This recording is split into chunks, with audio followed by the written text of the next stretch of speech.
After playing Sonic Frontiers on my channel, it was actually a pretty good game. Final boss was absolutely unexpected, but regardless, it doesn't matter.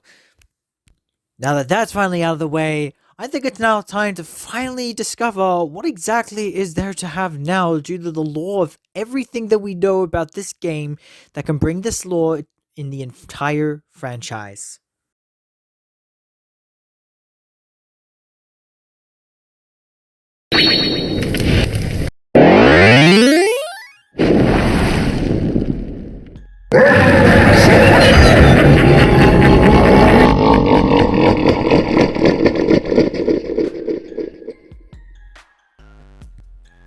What's happening, my awesome Mad Lads? Mad Dog here, and welcome back to another Mad Theory.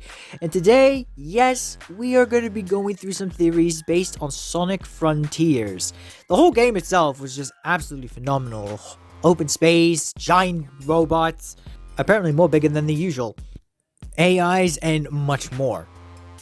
The first thing I actually want to talk about for this theory for Sonic Frontiers is actually based on the story, and how this story actually kind of relates to some other stories based on other Sonic games. One that I actually have one in particular.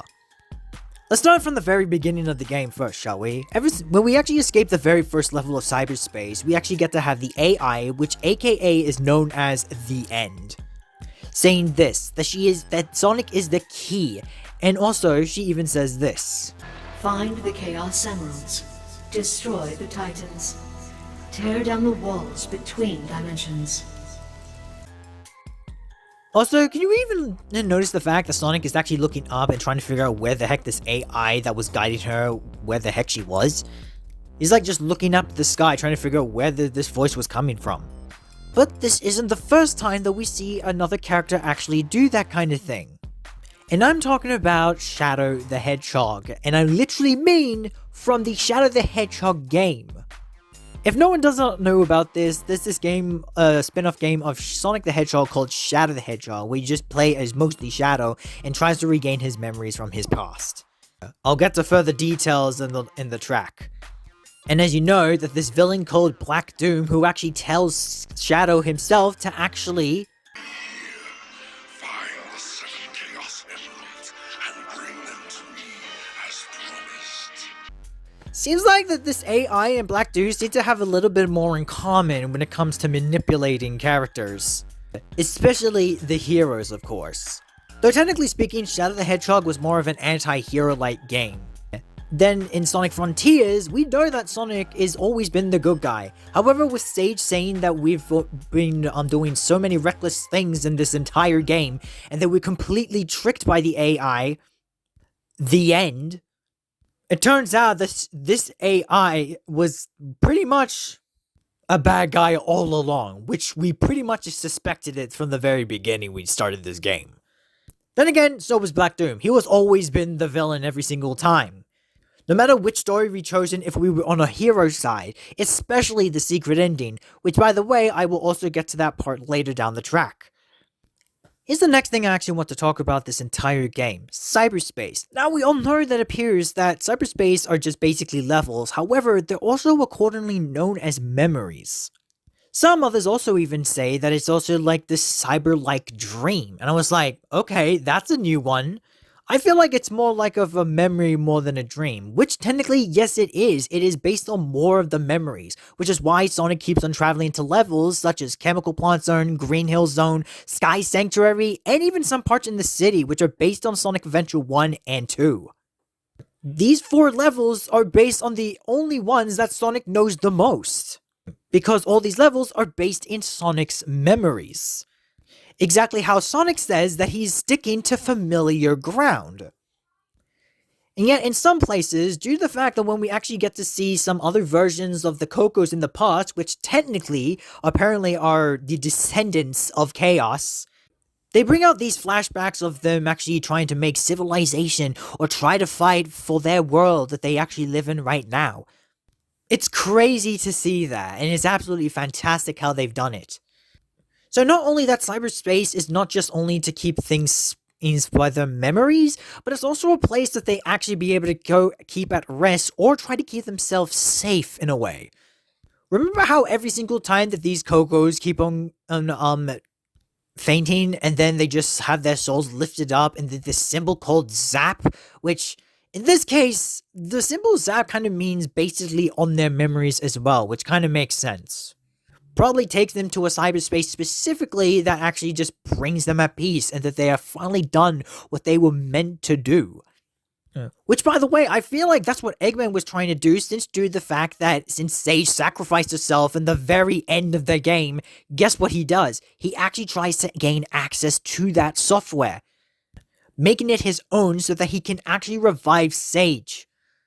So yeah, I don't know where the heck that dream stuff came from. That kind of reminds me a lot of Sonic Shuffle, but which is a mini game kind of thing, or a Party Sonic game.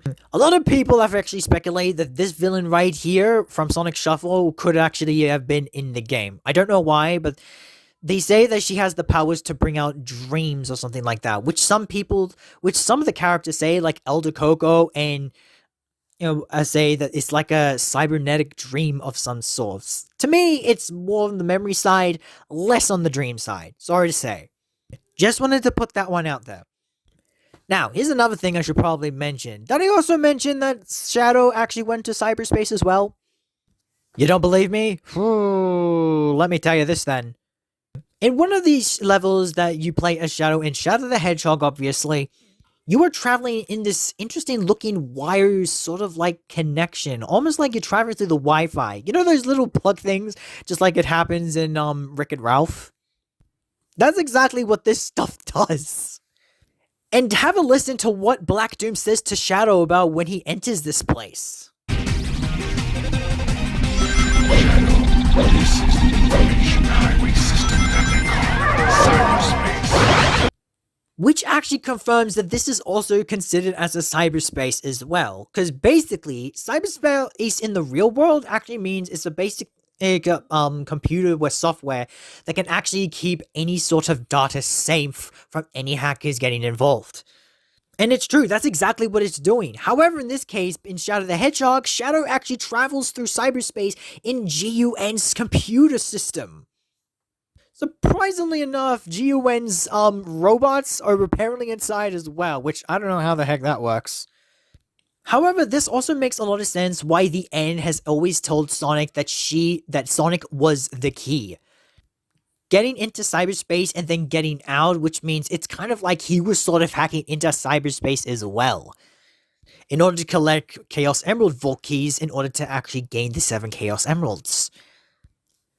Then, of course, we have the ending, which this was the part that was going to be quite obvious, but we obviously knew that the end was going to be bad, as I said earlier on in the video. The end seems to have like some sort of interesting conquest that she actually just literally craves for destruction. Also a bit like Mephiles and Dark Gaia, since that Tails brought Dark Gaia up back from Sonic Unleashed. Who else? Black Doom, obviously, also based on destruction. Chaos, obviously, was also meant for destruction as well. In other words, basically, that she was obviously a villain that was, a freaking crazy planet that looked exactly like another moon for some other reason, that just literally destroys the planet. Pretty much, she kind of resembles like every single other villain that we've faced so far, but literally, she can just destroy an entire planet with just one blast. Especially this one. I can see that's what happened with the last time when the freaking ancients decided to run away from the end the first time around. Yet it took like freaking Supersonic and Sage, who controlled the Supreme Titan, in a freaking Galaga kind of freaking shoot 'em up game in the end. It's ridiculous, I know. But was it worth it? I would definitely say so. At least it actually brought up a little few things in the end after what she said every time when you fought her, constantly trying to get to the very end of the battle. Which I will also probably mention that in future videos as well. Very soon, at least. I'm actually going to be trying to prepare some of these videos sooner or later after this one. But that's all for today. So thank you guys so much for watching this video, and thank you for sticking around who have managed to watch this at least. And if you liked it, please like and subscribe after when you finish watching this video. If you haven't, click the notification bell to never miss a video, like always. It's so good to do another Mad Theory with you guys again, especially with Sonic's. I done a few Sonic theories before, and I'm very happy to do one such as Sonic Frontiers. I'm also going to be doing a bit of Sonic Prime as well. But in the meantime, see you later. My name is Mad Dog, and may your days be mad and rad.